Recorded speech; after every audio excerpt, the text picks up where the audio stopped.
Price വേഗം വരുന്ന കർത്താവായ യേശു ക്രിസ്തുവിൻ്റെ നാമത്തിൽ എല്ലാ വിശുദ്ധന്മാർക്കും സ്നേഹവന്ദനം. കർത്താവിൻ്റെ വലിയ കൃപയാൽ കർത്താവ് ഒരു ദിവസം കൂടി നമുക്ക് ദാനമായി നൽകി. ഈ ലോകയാത്രയിൽ കർത്താവ് നമ്മളെ തിരഞ്ഞെടുത്തു എന്നുള്ളത് അറിയുന്നത് തന്നെ വലിയ ഭാഗ്യമാണ്. എത്ര വലിയ ഭാഗ്യമാണ്! ദൈവം നമ്മളെ തിരഞ്ഞെടുത്തില്ലായിരുന്നെങ്കിൽ നമ്മുടെ അന്ത്യം എന്തായിരിക്കും? കൃപയാൽ കർത്താവ് നമ്മളെ തിരഞ്ഞെടുത്തു. കർത്താവ് എത്ര സ്നേഹവാനും എത്ര നീതിമാനുമാണ്. ക്രൂശിൽ നമുക്ക് വേണ്ടി ചെയ്ത ദൈവസ്നേഹത്തിൻ്റെയും ദൈവനീതിയുടെയും ആ മഹാത്മ്യം മനസ്സിലാക്കാനുള്ള കൃപ കർത്താവ് നമുക്ക് നൽകി. അങ്ങനെ നാം രക്ഷിക്കപ്പെടാനിടയായി. ദൈവസ്നേഹം പാപിയെ രക്ഷിക്കണമെന്ന് പറയുമ്പോൾ ദൈവനീതി പറയുന്നു, അല്ല, പാപി ശിക്ഷിക്കപ്പെടണം. ഇത് രണ്ടും ഒരുമിച്ച് സമ്മേളിച്ച ഇടമാണ് ക്രൂശ്. വാസ്തവത്തിൽ നമ്മൾ ഓരോ ദിവസവും രക്ഷിക്കപ്പെട്ട ഒരു ദൈവവൈതൽ ക്രൂശിനെ ധ്യാനിക്കുമ്പോൾ അവർക്കൊരിക്കലും ആ സ്നേഹത്തെ മറന്ന് ജീവിക്കാൻ കഴിയില്ല. അപ്പോൾ നമ്മൾ ഇപ്പോൾ ചിന്തിച്ചുകൊണ്ടിരിക്കുന്നത് ആർ എടുക്കപ്പെടും കർത്താവിൻ്റെ വരവിൽ എന്നുള്ള കാര്യമായിരുന്നു. നമ്മൾ മനസ്സിലാക്കണം, നമ്മൾ ദൈവത്തെ പ്രസാദിപ്പിക്കുന്നവരായി കർത്താവിനോടുള്ള ആ യഥാർത്ഥ കൂട്ടായ്മയിൽ വസിച്ച് ജീവിക്കണമെന്ന് ദൈവം തിരഞ്ഞെടുത്ത തൻ്റെ ജനത്തെക്കുറിച്ച് ആഗ്രഹിക്കുന്നത്. അപ്പോൾ ഇന്ന് നമ്മുടെ ജീവിതം എപ്രകാരമുണ്ട്? അതുകൊണ്ടാണ് നമ്മൾ നിഴലായിരിക്കുന്ന ആനോക്കിൻ്റെ ജീവിതത്തെക്കുറിച്ച് അല്പമായിട്ട് ചിന്തിക്കാൻ ആരംഭിച്ചത്. അപ്പോൾ വീണ്ടും നമ്മൾ ആ പഠനം തുടരുകയാണ്. അപ്പോൾ ഇന്ന് ഞാൻ ഒരിക്കൽ കൂടി ആനോക്കിൻ്റെ ആ ഭാഗം തിരുവെഴുത്തിൽ നിന്നും, ഞാൻ പറഞ്ഞല്ലോ ആനോക്കിനെ കുറിച്ച് തിരുവെഴുത്തിലാകെ 7 വാക്യമേ ഉള്ളൂ. അപ്പോൾ അതിൽ ആരംഭമായി തന്നെ ആനോക്കിനെ കുറിച്ച് പറഞ്ഞിരിക്കുന്ന ഉൽപ്പത്തി പുസ്തകം അതിൻ്റെ 5-ാം അധ്യായം 21 മുതൽ 24 വരെയുള്ള വാക്യം ഞാൻ ഒരിക്കൽ കൂടി വായിക്കാം. ആനോക്കിന് 65 വയസ്സായപ്പോൾ അവൻ മെഥുശലേഹിനെ ജനിപ്പിച്ചു. മെഥുശലേഹിനെ ജനിപ്പിച്ച ശേഷം ആനോക്ക് 300 സംവത്സരം ദൈവത്തോടുകൂടെ നടക്കുകയും പുത്രന്മാരെയും പുത്രിമാരെയും ജനിപ്പിക്കുകയും ചെയ്തു. ആനോക്കിൻ്റെ ആയുഷ്കാലം ആകെ 365 സംവത്സരമായിരുന്നു. ആനോക്ക് ദൈവത്തോടു കൂടെ നടന്നു, ദൈവം അവനെ എടുത്തുകൊണ്ടതിനാൽ കാണാതെയായി. എത്ര വിലപ്പെട്ട കാര്യമാണ്! നമ്മൾ ആ അധ്യായത്തെക്കുറിച്ചൊക്കെ കാണുകയുണ്ടായി. ആനോക്ക് 7-ാം തലമുറക്കാരനായ ആനോക്ക് എടുക്കപ്പെട്ടു. അപ്പോൾ നമ്മൾ ഇവിടെ എടുക്കപ്പെടുന്ന ഹാനോക്കിനെ കുറിച്ച് വായിക്കുമ്പോൾ അതിൽ ഏറ്റവും വലിയൊരു കാര്യം 65-ാമത്തെ വയസ്സ് മുതലാണ് ആനോക്ക് ദൈവത്തോടു കൂടെ നടക്കുവാൻ ആരംഭിച്ചത്. അപ്പം അതിനു മുൻപ് ആനോക്ക് ദൈവത്തോടു കൂടെ നടന്നില്ല. 65-ാമത്തെ വയസ്സിലാണ് ആനോക്ക് ദൈവത്തോടു കൂടെ നടക്കുവാനായിട്ട് ആരംഭിച്ചത്. അപ്പോൾ ഇവിടെ ഒരു ചോദ്യം, നിങ്ങൾ യഥാർത്ഥത്തിൽ എന്നാണ് ദൈവത്തോടു കൂടെ നടക്കുവാൻ ആരംഭിച്ചത്? ഞാൻ ദൈവത്തോടു കൂടെ നടക്കുന്നു എന്ന് നമുക്ക് പറയാൻ കഴിയുമോ? നിങ്ങൾ യഥാർത്ഥമായും രക്ഷിക്കപ്പെട്ട ഒരു പൈതലാണെങ്കിൽ, നിങ്ങൾ വീണ്ടും ജനിച്ച ഒരു ദൈവപൈതലാണെങ്കിൽ, പിന്നീടുള്ള നിങ്ങളുടെ ജീവിതയാത്ര എപ്പോഴും ദൈവത്തോടു കൂടെയാണ്. അത് വളരെ വിലപ്പെട്ടൊരു കാര്യമാണ്. നമുക്കറിയാം, കർത്താവ് മത്തായിയുടെ സുവിശേഷം 28:20 പറയുന്നു, ഞാനോ യുഗാവസാനത്തോളം എല്ലാ നാളും നിങ്ങളോട് കൂടെ ഉണ്ട്. അപ്പോൾ കർത്താവിനോട് കൂടെയുള്ള ജീവിതമാണ് യഥാർത്ഥമായിരിക്കുന്ന ക്രിസ്തീയ ജീവിതം. ഇവിടെ ആനോക്ക് 65-ാമത്തെ വയസ്സിൽ മെഥുശലേഹിനെ ജനിപ്പിച്ച ശേഷം താൻ ദൈവത്തോട് കൂടെ നടന്നു. നമുക്കറിയാം, പിന്നെ ആമോസ് 3:3 വായിക്കുന്നത്, 2 പേർ ഒത്തിട്ടല്ലാതെ ഒരു വഴിക്ക് പോകുവാനായിട്ട് കഴിയത്തില്ല. 2 പേരെല്ലാത്തിലും ഒക്കണം. അങ്ങനെ ഒത്തുള്ള ജീവിതമാണ് യഥാർത്ഥത്തിൽ ആ ദൈവത്തോട് കൂടെയുള്ള ജീവിതം. എല്ലാത്തിലും ദൈവത്തോട് ഒക്കണം. ദൈവം ആനോക്കിനോട് കൂടെ നടക്കുകയായിരുന്നില്ല, ആനോക്ക് ദൈവത്തോട് കൂടെ നടന്നു എന്ന നമ്മൾ വായിക്കുന്നത്. ആനോക്ക് ദൈവത്തോട് കൂടെ നടന്നു.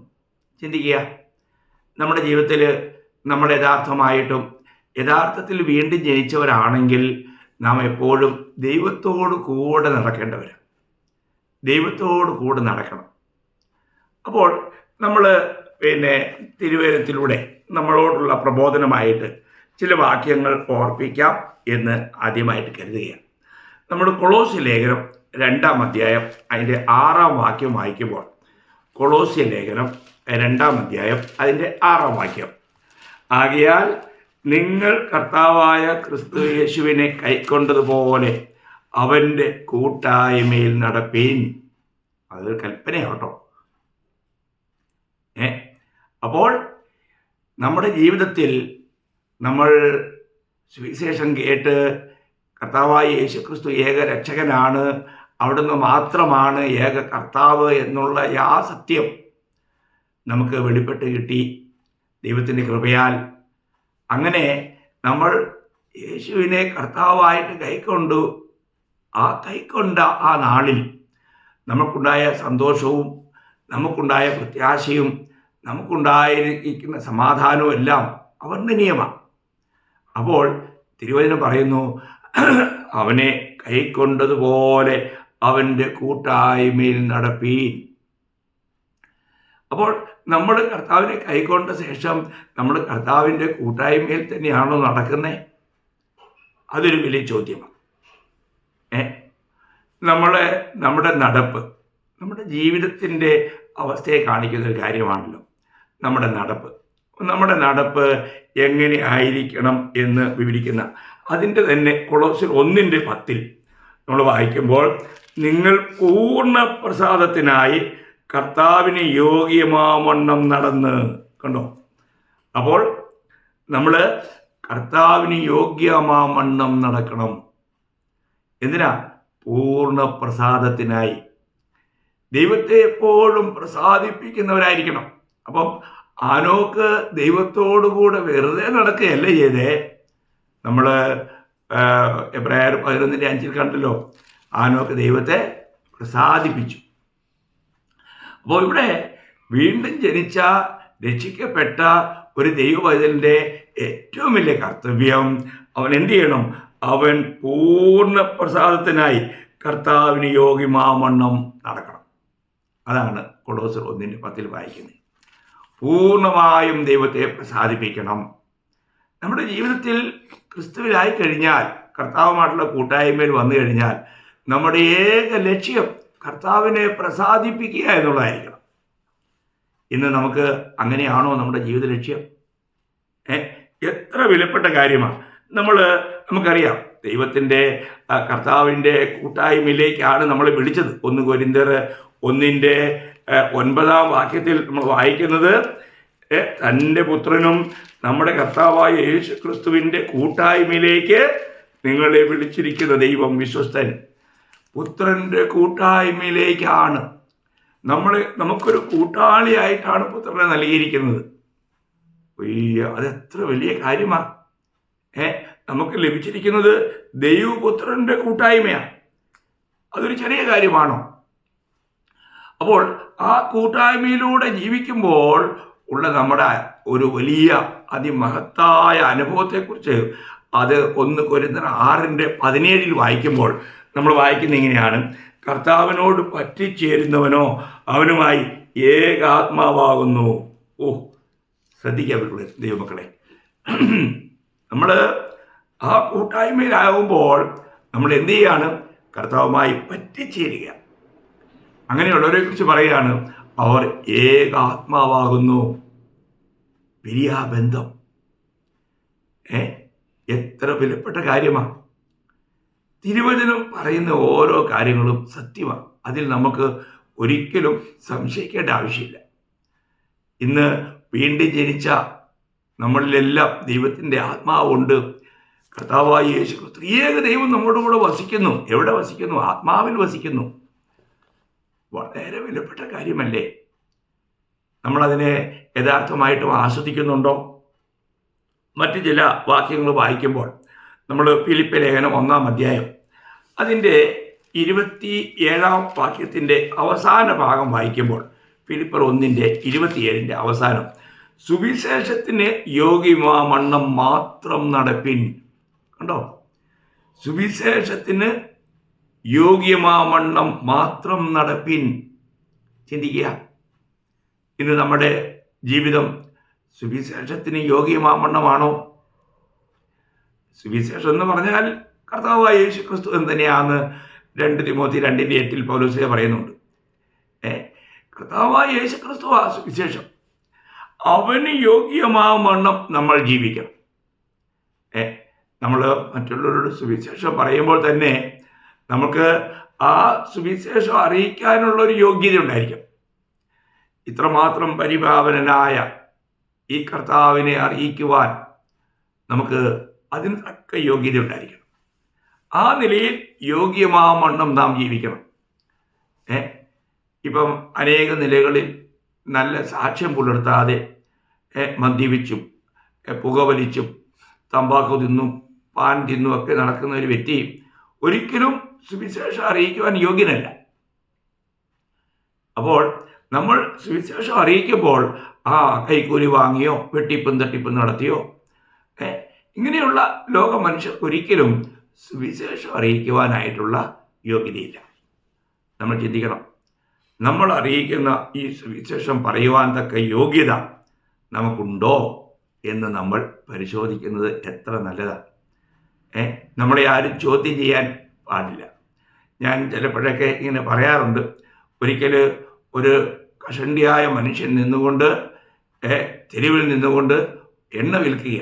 എന്നിട്ട് പറയുക, ഒരു ഫോട്ടോ കാണിച്ചുകൊണ്ട്, ഈ എണ്ണ തേച്ചാൽ ഈ മനുഷ്യനെ പോലെ നിങ്ങളുടെ തലയിൽ മുടിയുണ്ടാകും.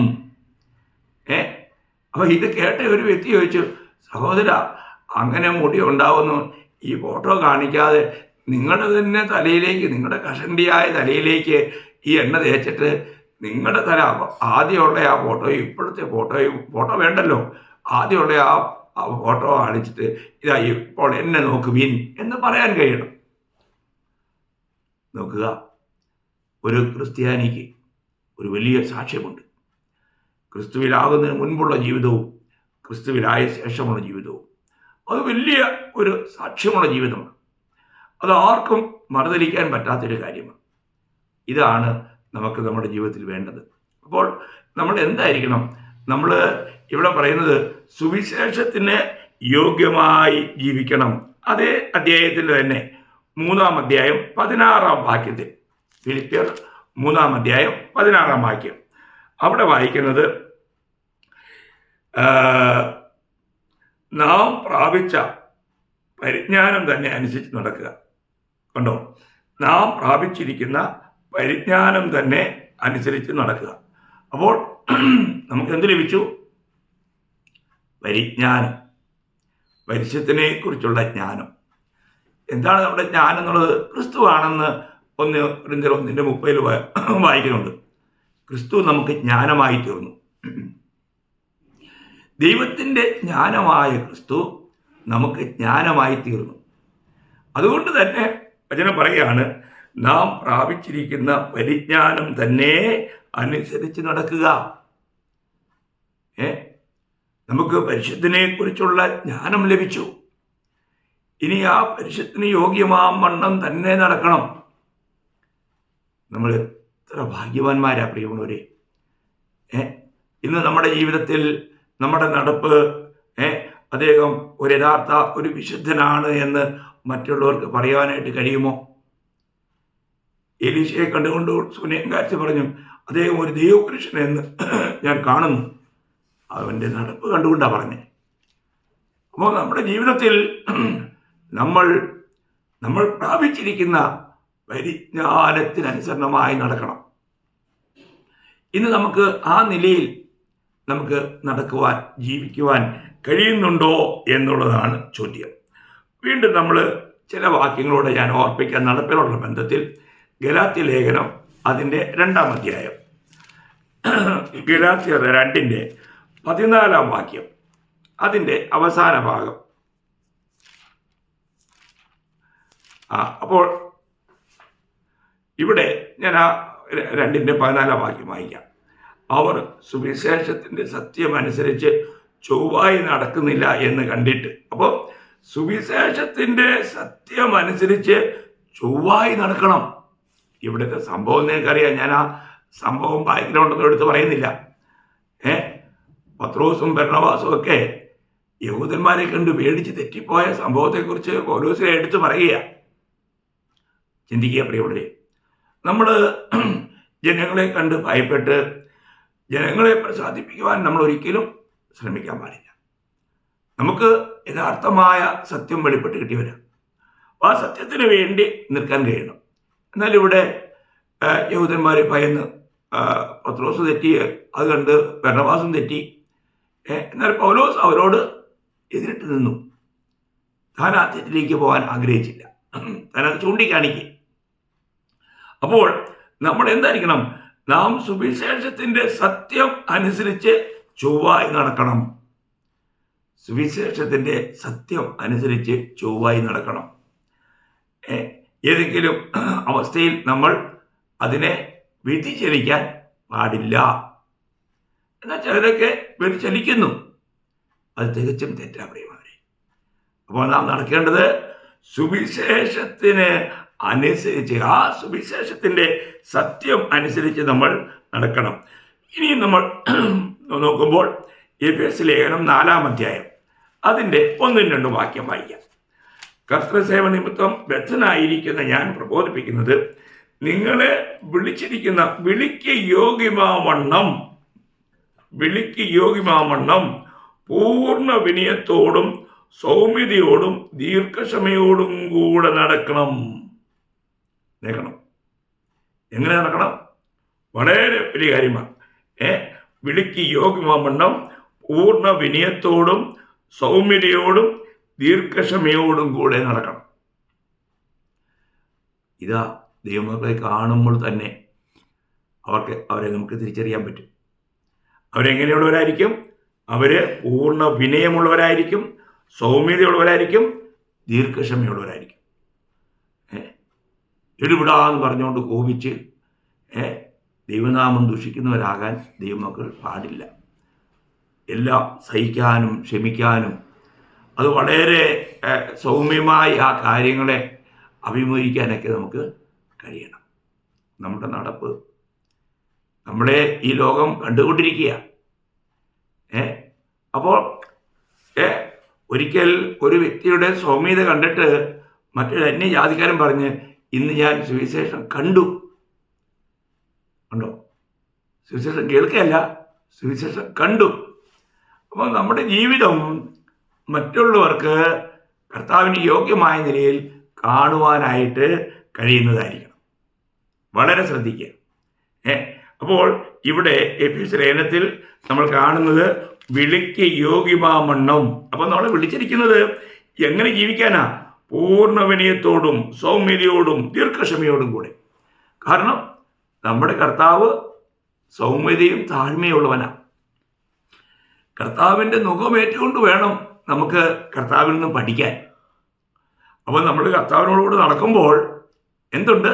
നമ്മുടെ മേലൊരു മുഖമുണ്ട്. അത് കർത്താവിനോടുള്ള കൂട്ടായ്മയാണ്. അത് കർത്താവിൻ്റെ വേലയിൽ ഞാൻ ഒറ്റയ്ക്കല്ല, കർത്താവിനോട് കൂടെയാണെന്നുള്ള ബോധ്യമാണ്.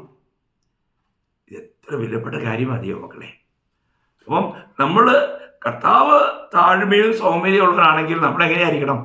നമ്മൾ താഴ്മയും സൗമ്യതയുള്ളവരായിരിക്കണം. ഇല്ലെങ്കിൽ നമുക്ക് ആ മുഖമേൽക്കാൻ കഴിയില്ല. ഓരോ തിരുവെഴുത്തുകളും നമുക്ക് തരുന്ന ആ ബോധ്യം എത്ര വിലപ്പെട്ടതല്ലേ. ഈ തിരുവചനം നമ്മൾ അത് ആത്മാവിൽ ഗ്രഹിച്ച് ജീവിതത്തിൽ പകർത്തുമ്പോഴാണ് നമ്മൾ ക്രിസ്തുവിൻ പത്രമായി ശോഭിക്കുന്നത്, ക്രിസ്തുവിന് സുഗന്ധമായി മാറുന്നത്. എത്ര വിലപ്പെട്ട കാര്യമാണ്. വീണ്ടും ചില വാക്യങ്ങൾ കൂടി ഞാൻ നിങ്ങളെ ഓർപ്പിക്കാം. 1 തെസ്സലോനിക്കർ 2-ാം അധ്യായം അതിൻ്റെ 11-ാം വാക്യം. 1 തെസ്സലോനിക്കർ അതിൻ്റെ 2-ാം അധ്യായം അതിൻ്റെ 11-ാം വാക്യം. തൻ്റെ രാജ്യത്തിനും മഹത്വത്തിനും നിങ്ങളെ വിളിക്കുന്ന ദൈവത്തിന് യോഗ്യമായി നടപ്പാൻ. കണ്ടോ? ദൈവത്തിന് യോഗ്യമായി നടക്കുക. ചെറിയ കാര്യമാണോ പ്രിയമുള്ളവരെ? ദൈവം നമ്മളെ വിളിച്ചു എന്നുള്ള ബോധ്യത്തിൽ ദൈവത്തിന് യോഗ്യമായി നമ്മൾ നടക്കണം. നമ്മുടെ അവസ്ഥ എത്ര ഉന്നതമായ അവസ്ഥയാണെന്ന് മനസ്സിലാക്കി ആ നിലവാരം പുലർത്തുവാനായിട്ട് നമുക്ക് കഴിയണം. അത് ലോകപ്രകാരമുള്ള ജീവിതത്തെക്കുറിച്ചേ അല്ല. അത് അത്രമാത്രം അതും നമ്മൾ ഇപ്പോൾ കണ്ടതുപോലെ തന്നെ വളരെ സ്വർഗീയ പൗരന്മാരുടെ ആ ഗുണവിശേഷം നമ്മൾ കാണിക്കണം. നമ്മൾ സ്വർഗീയ കുടുംബത്തിലെ അംഗമാണ്. ദൈവത്തിന് യോഗ്യമാമണ്ണം നടക്കാൻ വളരെ വിലപ്പെട്ട കാര്യമല്ലേ ദൈവമക്കളെ? നമ്മുടെ നടപ്പിന് എപ്രകാരമുണ്ട് എന്നാണ് നമ്മൾ ശോധന ചെയ്യേണ്ടത്.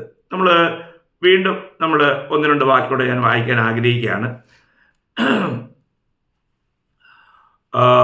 1 യോഹന്നാൻ അതിൻ്റെ 2-ാം അധ്യായം അതിൻ്റെ 6-ാം വാക്യം.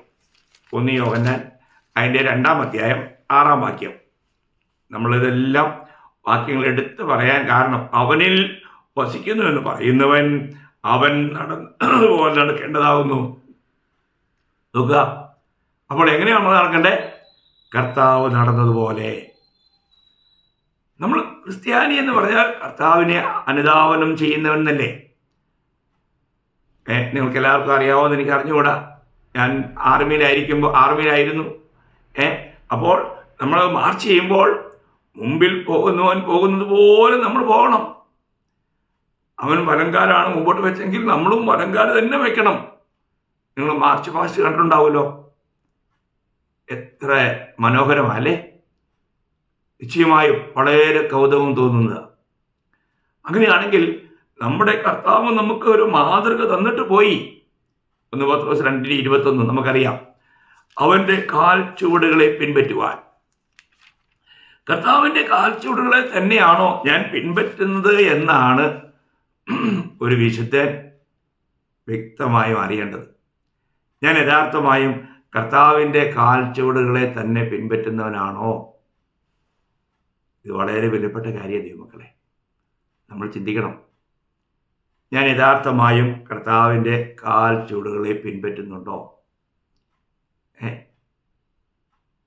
നമ്മൾ എത്രമാത്രം ആ കാര്യത്തിൽ നമ്മൾ ശ്രദ്ധിക്കാറുണ്ട്? വളരെ ശ്രദ്ധിക്കേണ്ട ഒരു കാര്യം തന്നെയായിട്ടാണ് ഇവിടെ കാണുന്നത്. കാരണം ദൈവം നമ്മളെ ഇവിടെ ആക്കിയിരിക്കുന്നത് എങ്ങനെയുള്ള പദവിയിലാണെന്ന് മനസ്സിലാക്കണം. അതേ 1 യോഹന്നാൻ 4-ാം അധ്യായം 17-ാം വാക്യത്തിൻ്റെ അവസാന ഭാഗം, അതിൻ്റെ ബി പാട്ടിൽ നമ്മൾ വായിക്കുന്നത്, അവൻ ഇരിക്കുന്നത് പോലെ ഈ ലോകത്തിൽ നാമും ഇരിക്കുന്നു. എന്ന് പറഞ്ഞാൽ പിതാവ് പുത്രനെ ലോകത്തിലേക്ക് അയച്ചപ്പോൾ പിതാവുമായിട്ടുള്ള ബന്ധത്തിൽ എങ്ങനെ പുത്രനായിരുന്നോ അതേ ബന്ധത്തിൽ ആ പുത്രന് പകരക്കാരനായി നമ്മളിവിടെ ആയിരിക്കുന്നു എന്നാണ് തിരുവെടുത്ത് പറയുന്നത്. നോക്കുക, എത്ര വിലപ്പെട്ട കാര്യമാണ്.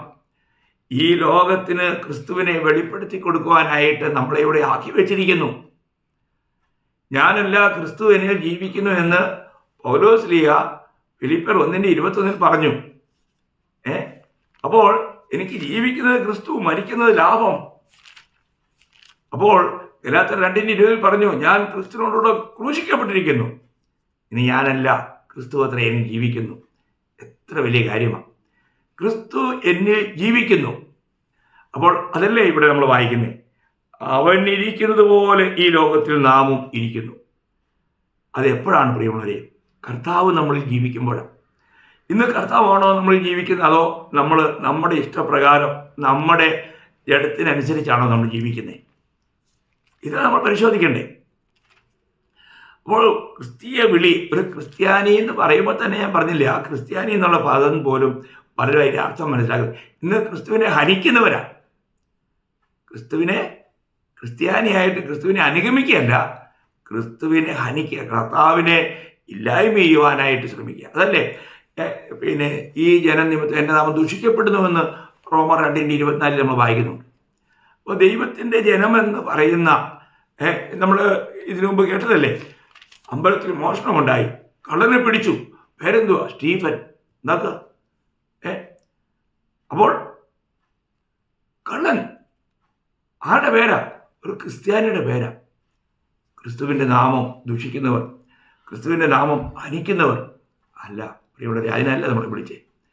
നമ്മൾ ക്രിസ്ത്യാനിയായി ക്രിസ്തുവിൻ്റെ ആ പാദങ്ങളെ, അവൻ്റെ കാൽച്ചുവടുകളെ പിൻപറ്റുന്നവരായി ജീവിക്കാൻ വേണ്ടിയാണ് നമ്മൾ വിളിച്ചത്. അപ്പോൾ കർത്താവുമായിട്ടുള്ള കൂട്ടായ്മയിലുള്ള ജീവിതം. ഹാനോക്ക് ദൈവത്തോട് കൂടെ നടന്നു. നമ്മൾക്കറിയാം, നമ്മളെല്ലാവരും അറിയുന്ന കാര്യമാണ് റോമർ 8:14. ദൈവത്തിൻ്റെ ആത്മാവിനാൽ നടത്തപ്പെടുന്ന ഏവരുമാണ് ദൈവമക്കൾ. അപ്പോൾ യഥാർത്ഥമായും നമ്മൾ കർത്താവിൽ വിശ്വസിച്ച് ദൈവമക്കളായി തീർന്നിരിക്കുന്നുവെങ്കിൽ, കർത്താവിൻ്റെ കൂട്ടായ്മയിൽ വസിക്കുന്നവരാണെങ്കിൽ, നമ്മൾ ദൈവത്തിൻ്റെ ആത്മാവിനാൽ നടത്തപ്പെടുന്നവരായിരിക്കണം. എങ്കിൽ മാത്രമേ നമുക്ക് ഈ ദൈവത്തെ പ്രസാദിപ്പിക്കാൻ കഴിയൂ. അല്ലേ? ഈ ലോകത്തിൽ കർത്താവായിരുന്നപ്പോൾ കർത്താവ് പറഞ്ഞ ഒരു കാര്യം വളരെ വിലപ്പെട്ടതാണ്. അത് യോഹന്നാൻ്റെ സുവിശേഷം 8-ാം അധ്യായം അതിൻ്റെ 29-ാമത്തെ വാക്യമാണ്. യോഹന്നാൻ 8:29. എന്നെ അയച്ചവൻ എന്നോട് കൂടെ ഉണ്ട്. ഞാൻ എല്ലായ്പ്പോഴും അവന് പ്രസാദമുള്ളത് ചെയ്യുന്നത് കൊണ്ട് അവൻ എന്നെ ഏകനായി വിട്ടിട്ടില്ല എന്ന് പറഞ്ഞു. കണ്ടോ? നോക്കുക, ക്രിസ്തീയ ജീവിതം എങ്ങനെയായിരിക്കണം? ദൈവത്തിൻ്റെ കൂട്ടായ്മയിൽ വസിക്കുന്ന ജീവിതമായിരിക്കണം. ഇവിടെ കർത്താവ് ലോകത്തിലായിരുന്നപ്പോൾ കർത്താവ് ഒരിക്കലും ഏകനായിരുന്നില്ല. കർത്താവ് ഒരിക്കലും ഏകനായിരുന്നില്ല. എത്ര വിലപ്പെട്ട കാര്യമാണ് പ്രിയമുള്ളവരെ.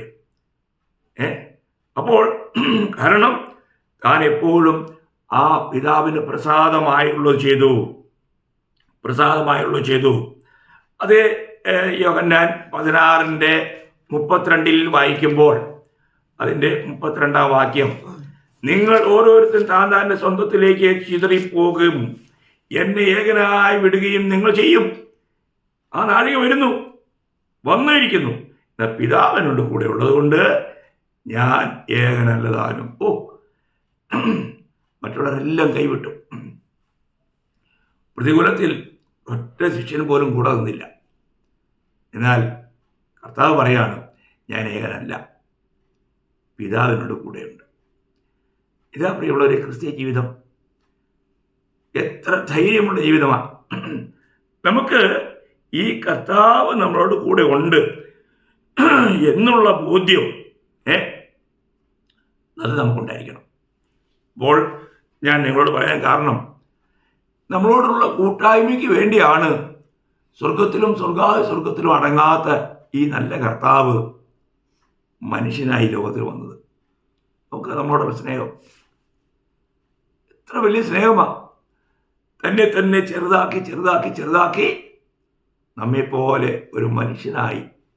നമ്മൾ ഫിലിപ്പ് ലേഖനം 2-ാം അധ്യായം 6 മുതൽ 8 വരെയുള്ള വാക്യങ്ങളൊക്കെ നമ്മൾ വായിക്കുമ്പോൾ, ആത്മാവിൽ ആ വാക്യങ്ങളൊക്കെ വായിക്കുമ്പോൾ, ദൈവമക്കളെ, നമ്മൾ എത്രമാത്രം നമ്മളൊന്നുമില്ല എന്നുള്ള ശൂന്യത നമ്മളിൽ കാണാൻ പറ്റും. നമ്മളത് മനസ്സിലാക്കണം. തൻ്റെ പിതാവിനോടുള്ള അനുസരണത്തിൽ താൻ എങ്ങനെയായി തീർന്നു? ഞാനത് വായിക്കാം. അവൻ ദൈവരൂപത്തിലിരിക്കെ ദൈവത്തോടുള്ള സമത്വം മുറുകെ പിടിച്ചുകൊള്ളണമെന്ന് വിചാരിക്കാതെ ദാസരൂപമെടുത്ത് മനുഷ്യ സാദൃശ്യനായി തന്നെത്താൻ ഒഴിച്ച് വേഷത്തിൽ മനുഷ്യനായി വിളങ്ങി തന്നെത്താൻ താഴ്ത്തി മരണത്തോളം, ക്രൂശിലെ മരണത്തോളം തന്നെ അനുസരണമുള്ളവനായി തീർന്നു. അതാ ഏത് നിലയിലും തന്നെ അയച്ച പിതാവിനെ പ്രസാദിപ്പിക്കണം എന്നുള്ള ഏക ലക്ഷ്യം, അത് മാത്രമായിരിക്കണം ഒരു ക്രിസ്ത്യാനിക്ക് ഉണ്ടായിരിക്കേണ്ടത്. നമ്മുടെ ഏക ലക്ഷ്യം, എൻ്റെ കർത്താവിനെ എല്ലാ നിലയിലും എനിക്ക് പ്രസാദിപ്പിക്കണം. അപ്പോൾ ഹാനോക്ക് ദൈവത്തെ പ്രസാദിപ്പിച്ചു. നമ്മൾ എബ്രായ ലേഖനം വായിച്ച ഓർമ്മയുണ്ടല്ലോ, 11-ാം അധ്യായത്തിൻ്റെ 5-ാം വാക്യം, വിശ്വാസത്താൽ ഹാനോക്ക് മരണം കാണാതെ എടുക്കപ്പെട്ടു, ദൈവം അവനെ എടുത്തുകൊണ്ടതിനാൽ കാണാതെയായി, അവൻ ദൈവത്തെ പ്രസാദിപ്പിച്ചു എന്ന് അവൻ എടുക്കപ്പെട്ടതിന് മുൻപേ സാക്ഷ്യം പ്രാപിച്ചു. അപ്പോൾ എടുക്കപ്പെട്ടതിന് മുമ്പ് ഹാനോക്കിനെ കുറിച്ചൊരു സാക്ഷ്യം ഉണ്ടായിരുന്നു. അവൻ ദൈവത്തെ പ്രസാദിപ്പിച്ചു. പ്രിയ ദൈവമക്കളെ, നമ്മുടെ കർത്താവിൻ്റെ പരസ്യ ശുശ്രൂഷ ആരംഭിക്കുന്ന സമയത്ത് ആ സ്നാനവേളയിൽ സ്വർഗത്തിൽ നിന്നും പിതാവ് അരുളി ചെയ്തു, ഇവൻ എൻ്റെ പ്രിയപുത്രൻ, ഞാൻ ഇവനിൽ അത്യന്തം പ്രസാദിക്കുന്നു. കർത്താവിൻ്റെ ശുശ്രൂഷയുടെ അവസാനം മറുരൂപ മലയിൽ പത്രോസും യാക്കോബും യോഹന്നാനും അവിടെ ആയിരിക്കുമ്പോൾ പിതാവ് അരുളി ചെയ്തു, ഇവൻ എൻ്റെ പ്രിയപുത്രൻ, ഇവന് ചെവി കൊടുപ്പിൻ. ഓ, എത്ര വലിയ ദൈവം പ്രസാദിച്ച ഒരേ ഒരു വ്യക്തി കർത്താവായ യേശു ക്രിസ്തു. ആ ക്രിസ്തുവിലായിരിക്കുന്ന, ക്രിസ്തുവിൽ വിളിക്കപ്പെട്ട നമ്മുടെ ഈ കർത്തവ്യം കർത്താവിൻ്റെ കൂട്ടായ്മയിൽ വസിച്ചുകൊണ്ട് കർത്താവിനെ പ്രസാദിപ്പിക്കുക എന്നുള്ളതായിരിക്കണം. നമ്മൾ ചെയ്യുന്ന ഓരോ കാര്യങ്ങളുടെയും, തിന്നാലും കുടിച്ചാലും എന്ത് ചെയ്താലും അവിടുത്തെ പ്രസാദത്തിനായിട്ടായിരിക്കണം, അവിടുത്തെ മഹത്വമായിരിക്കണം നമ്മുടെ ലക്ഷ്യം. ഇന്ന് നമ്മുടെ ജീവിത ലക്ഷ്യം എങ്ങനെയുണ്ട്? കർത്താവിൻ്റെ വരവിന് വേണ്ടി നമ്മൾ കാത്തിരിക്കുകയാണോ? അതിനുവേണ്ടി നമ്മൾ ബന്ധപ്പെടുന്നുണ്ടോ? അതാ ദൈവം നോക്കുന്നേ. യഥാർത്ഥമായും കർത്താവിനെ ആഗ്രഹിക്കുന്ന ഒരു വ്യക്തി ഈ പറഞ്ഞ നിലയിൽ നടന്ന് കർത്താവിനെ മഹത്വപ്പെടുത്തുന്നവരായിത്തീരണം. ഒരുപാട് കാര്യങ്ങൾ പറയാനുണ്ട്. ഞാൻ ഒരു വളരെ ലളിതമായ നിലയിൽ നമുക്ക് ഗ്രഹിക്കാൻ തക്കവണ്ണം ഒന്ന് പറഞ്ഞെന്ന് മാത്രമേ ഉള്ളൂ. നിശ്ചയമായും എന്നെ കേൾക്കുന്ന എല്ലാ ദൈവമക്കളോടും എനിക്ക് പറയാനുള്ളത്, നമ്മുടെ നടപ്പിനെ നമുക്കൊന്ന് ശ്രദ്ധിക്കാം. നമ്മുടെ ജീവിതം, നമ്മുടെ നടപ്പ് എപ്രകാരമുണ്ട്? യഥാർത്ഥമായും ഈ കർത്താവിനെ വെളിപ്പെടുത്തിയുള്ള ഒരു ജീവിതമാണോ നാം നയിക്കുന്നത്? നമ്മുടെ ജീവിതത്തിലൂടെ മറ്റുള്ളവർക്ക് കർത്താവിനെ കാണാൻ കഴിയുന്നുണ്ടോ? കർത്താവിനോടുള്ള കൂട്ടായ്മ എപ്രകാരമുണ്ട്? അവിടുത്തെ എല്ലാ നിലയിലും നമുക്ക് പ്രസാദിപ്പിക്കാം. അവിടുത്തെ വരവിനായി നോക്കി പ്രാർത്ഥിക്കാം. ആ നിലയിൽ കർത്താവിൻ്റെ വരവിന് വേണ്ടി ഒരു ഇരിപ്പാൻ കർത്താവ് നാം ഏവരെയും സഹായിക്കട്ടെ. കർത്താവിന് മാത്രം ഉണ്ടാകട്ടെ. ആമേൻ.